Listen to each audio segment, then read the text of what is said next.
নমস্কাৰ বন্ধু-বান্ধৱীসকল আৰু এটা নতুন ভিডিঅ'লৈ আপোনালোকক স্বাগতম জনাইছো। সো বন্ধু-বান্ধৱীসকল আজিৰ এই ভিডিঅ'টোত আমি যিবোৰ কোৱেশ্চন আপোনালোকক প্ৰভাইড কৰিম এইসমূহ কোৱেশ্চন যোৱা বহুত পৰীক্ষাত অহা দেখা গৈছে আৰু কমন কোৱেশ্চন হয়, ইজি কোৱেশ্চন হয়। আপোনালোকে ভিডিঅ'টো শেষলৈকে চাই থাকিব, লগে লগে আপুনি যিকেইটা কোৱেশ্চনৰ আনসাৰ জানে আপুনি আমাক কমেন্টত জনাই গৈ থাকিব। সো আজিৰ এই ভিডিঅ'টো আমি ষ্টাৰ্ট কৰিম, কিন্তু ইয়াৰ আগতে এটা সৰু ৰিকুৱেষ্ট, আপুনি এই চেনেলত নতুন হ'লে চেনেলটো ছাবস্ক্ৰাইব কৰিব, ভিডিঅ'টো ভাল পালে লাইক কৰিবলৈ একেবাৰে নাপাহৰিব। সো প্ৰথম প্ৰশ্নটো ইয়াত আছে যে অসম মহিলা ফুটবল সন্থা কেতিয়া গঠন হৈছিল? কেতিয়া অসম মহিলা ফুটবল সন্থা গঠন হৈছিল? প্ৰশ্নৰ শুদ্ধ উত্তৰটো চাৰিটা অপশ্যন আছে। অপশ্যন নম্বৰ এ আছে 1985 আৰু এই প্ৰশ্নৰ শুদ্ধ উত্তৰ হৈছে অপশ্যন নম্বৰ এ 1985। 1985ত অসম মহিলা ফুটবল সন্থা গঠন কৰা হৈছিল। নেক্সট কুৱেশ্যন ইয়াত আছে যে অসম সহ অভিনয়ৰ পাতনি মেলা শিল্পীগৰাকীৰ নাম কি? ঠিক আছে, প্ৰশ্নটো আপুনি ভালকৈ বুজিব। অসম সহ অভিনয়ৰ পাতনি মেলা শিল্পীগৰাকীৰ নাম কি? প্ৰশ্নৰ শুদ্ধ উত্তৰটো যদি আমি অপশ্যনৰ ফালে চাওঁ, অপশ্যন নম্বৰ বিটো শুদ্ধ উত্তৰ Braj Sharma. Next 3 number question আছে ইয়াত, অসম ফুটবল সন্থাৰ 1946 চন প্ৰথমগৰাকী সভাপতি কোন আছিল? অসম ফুটবল সন্থাৰ প্ৰথমগৰাকী সভাপতি কোন আছিল? Who was the first president of the Assam football association in 1946? চ' প্ৰশ্নৰ শুদ্ধ উত্তৰটো অপশ্যন নম্বৰ বিটো শুদ্ধ উত্তৰ ফখৰুদ্দিন আলী আহমেদ।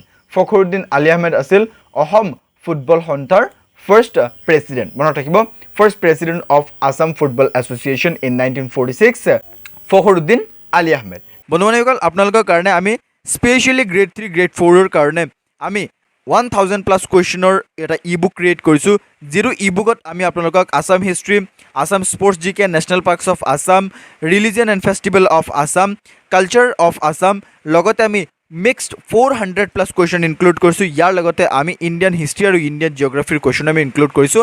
স্পেচিয়েলি এই ই বুকটো আমি ডিৰেক্ট ৰিক্ৰুটমেণ্ট 2022ৰ বাবে আমি ক্ৰিয়েট কৰিছোঁ। যদি আপোনাৰ প্ৰয়োজন আপুনি ডেছক্ৰিপশ্যনত লিংক আছে, চেক আউট কৰিব। নেক্সট কুৱেশ্যনটো আমি আগবাঢ়ো। নেক্সট কুৱেশ্যন আছে যে প্ৰথম অসমীয়া শিশু চলচ্চিত্ৰখনৰ নাম কি? First, what is the name of the first Assamese children films? শিশু চলচ্চিত্ৰখনৰ নাম কি? প্ৰশ্নৰ শুদ্ধ উত্তৰটো option number A is the right answer, অবুজ বেদনা। অবুজ বেদনা নামৰ চিলড্ৰেন ফিল্মটো আছিল প্ৰথম অসমীয়া শিশু চলচ্চিত্ৰ বা ফাৰ্ষ্ট আছামিজ চিলড্ৰেন ফিল্ম। মনত ৰাখিব। নেক্সট কুৱেশ্যনটো আমি চাওঁ। নেক্সট কুৱেশ্যন আছে যে চলচ্চিত্ৰলৈ ৰূপায়িত হোৱা প্ৰথম অসমীয়া উপন্যাসখনৰ নাম কি? চলচ্চিত্ৰলৈ ৰূপায়িত what is the name of the first Assamese novel to be adapted into a film? অৰ্থাৎ ৰূপায়িত হোৱা, চলচ্চিত্ৰলৈ ৰূপায়িত হোৱা প্ৰথম অসমীয়া উপন্যাসখনৰ নাম হৈছে, প্ৰশ্নৰ শুদ্ধ উত্তৰটো option number C is the right answer, মনুমতি।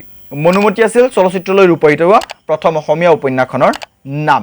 Next question ইয়াত আছে যে ভৱেন্দ্ৰনাথ শইকীয়াই কোনখন গ্ৰন্থৰ বাবে সাহিত্য একাডেমীৰ পৰা লাভ কৰিছিল? ইম্পৰ্টেণ্ট প্ৰশ্ন হয়, বহুত বেছি ইম্পৰ্টেণ্ট প্ৰশ্ন, আপুনি মনত ৰাখিব। Bhabendranath Saikia won the Sahitya Akademi award for which book? কোনখন গ্ৰন্থৰ বাবে? চ' প্ৰশ্নৰ শুদ্ধ উত্তৰটো আমি যদি অপশ্যনৰ ফালে চাওঁ, অপশ্যন নম্বৰ এটো শুদ্ধ উত্তৰ হ'ব শৃংখল। মনত ৰাখিব, ইয়াত অলপ টাইপিঙত উল্টা হৈছে যে অপশ্যন নম্বৰ ডি হৈ গৈছে, অপশ্যন নম্বৰ এটো শুদ্ধ উত্তৰ হ'ব শৃংখল। ভৱেন্দ্ৰনাথ শইকীয়া শৃংখল নামৰ গ্ৰন্থখনৰ বাবে সাহিত্য একাডেমী বঁটা লাভ কৰিছিল। নেক্সট কুৱেশ্যন আছে 7 নম্বৰ কুৱেশ্যন যে নিজৰাৰ কবি বুলিলে কোনগৰাকী কবিক জনা যায়? নিজৰাৰ কবি বুলিলে অসমৰ option number C is the right answer, Sailadhar Rajkhowa. Sailadhar ৰাজখোৱাক নিজৰাৰ কবি বুলি জনা যায়। মনত ৰাখিব। নেক্সট কুৱেশ্যন ইয়াত আছে যে অসমৰ কৃষি গৱেষণা কেন্দ্ৰটো ক'ত অৱস্থিত? ৱেৰ is the agriculture research centre in Assam located? অৰ্থাৎ অসমৰ কৃষি গৱেষণা কেন্দ্ৰটো। প্ৰশ্নৰ শুদ্ধ উত্তৰটো হৈছে অপশ্যন নম্বৰ চি, তিতাবৰ। তিতাবৰত অৱস্থিত। মনত ৰাখিব। নেক্সট কুৱেশ্যন আছে সৰ্থেবাৰী কিহৰ বাবে বিখ্যাত? ইজি প্ৰশ্ন, বাট এই কুৱেশ্যনটো বহুতবাৰ অহা দেখা গৈছে, আপোনালোকে চাগে জানেই। What is the Sarthebari famous for? অৰ্থাৎ সৰ্থেবাৰী কিহৰ বাবে বিখ্যাত? প্ৰশ্নৰ শুদ্ধ উত্তৰ হৈছে অপশ্যন নম্বৰ চি, কাঁহ পিতল উদ্যোগৰ বাবে সৰ্থেবাৰী বিখ্যাত। নেক্সট কুৱেশ্যন আছে 10 নম্বৰ কুৱেশ্যন, তলৰ কোনটো জনগোষ্ঠী ভাৰতত পোৱা নাযায়? এতিয়া আমি অলপ হিষ্টৰিকেল কুৱেশ্যন আপোনালোকক প্ৰভাইড কৰিম, চ' আপুনি জড়িত হৈ থাকক। অৰ্থাৎ এই প্ৰশ্নটো সুধিছে যে তলত 4টা জনগোষ্ঠীৰ নাম দি আছে, কোনটো জনগোষ্ঠী ভাৰতত পোৱা নাযায়? প্ৰশ্নৰ শুদ্ধ উত্তৰ হৈছে অপশ্যন নম্বৰ ডি, অষ্ট্ৰেল পিথেকাছ। অষ্ট্ৰেল পিথেকাছ নামৰ জনগোষ্ঠীটো ভাৰতত পোৱা নাযায়। নেক্সট কুৱেশ্যন আছে 11 নম্বৰ কুৱেশ্যন, মহেঞ্জোদাৰোৰ শব্দৰ অৰ্থ কি? মহেঞ্জোদাৰো শব্দৰ অৰ্থটো কি? প্ৰশ্নৰ শুদ্ধ উত্তৰ হৈছে অপশ্যন নম্বৰ চি, মৃতকৰ সমাধিৰ টিপ। মৃতকৰ সমাধিৰ টিপ মহেঞ্জোদাৰো শব্দৰ অৰ্থটোৰ নাম হৈছে। নেক্সট কুৱেশ্যনলৈ আমি আগবাঢ়ো। হিন্দু উপত্যকা সভ্যতাত উদ্ধাৰ হোৱা ৰাজহুৱা ভঁৰালটো দ্য গ্ৰেট গ্ৰেনেৰী কোনখন চহৰত অৱস্থিত? কোনখন চহৰত অৱস্থিত?